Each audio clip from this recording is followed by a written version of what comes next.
नमस्कार मित्रांनो, पाठीमागं आपण एक व्हिडिओ बनवली होती की गाडी पाण्यातून गेल्यावर बंद पडते तर पाईप टाका. भरपूर माझ्या भावांचा मेसेज आला मला पर्सनली की पाईप टाकूनसुद्धा गाडी बंद पडते. तर त्या भावांसाठी मी परत एकदा ही व्हिडिओ बनवतो. मित्रांनो, 3 गोष्टी लक्षात घ्या. पहिला विषय, पाईप चांगला वापरा. पाईप शेवटपर्यंत तुम्ही लावा. त्याला चिकट टेप चांगला लावा. एक बंडल अख्खा गेला 15 रुपयाचा तरी चालेल, पण चांगला टेप आणि चांगला पाईप वापरा, म्हणजे तुम्हाला हा प्रॉब्लेम येणार नाही. दुसरा विषय मित्रांनो, जो इंजिनला लेफ्ट साईडने जो फॅन असतो मित्रांनो, त्या फॅनमध्ये पाणी गेल्यानंतरसुद्धा गाडी फडफड करून बंद पडते.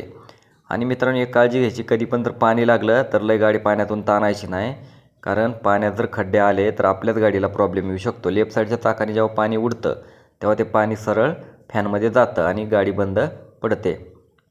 तिसरा विषय मित्रांनो एकदम महत्त्वाचा आहे. जिथं जिथं वायर उघड्या वायरी आहेत, कटिंग झालेल्या असतील, त्याच्यावरचा चिकट टेप निघलेला असेल तर कटिंग झालेल्या वायरी व्यवस्थित ठीक करून त्याच्यावर चिकट टेप लावून घ्यायचं आहे. हे बघू शकता, ज्या अशा वायरी आहेत ना, ते पूर्ण वायरी झाकून घ्यायच्या आहेत मित्रांनो.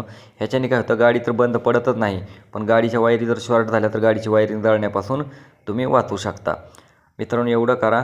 आणि आपल्या पेजवर जर नवीन असेल तर आपल्या पेजला फॉलो करा, जेणेकरून तुम्हाला अशाच पद्धतीचे व्हिडिओ बघायला मिळतील.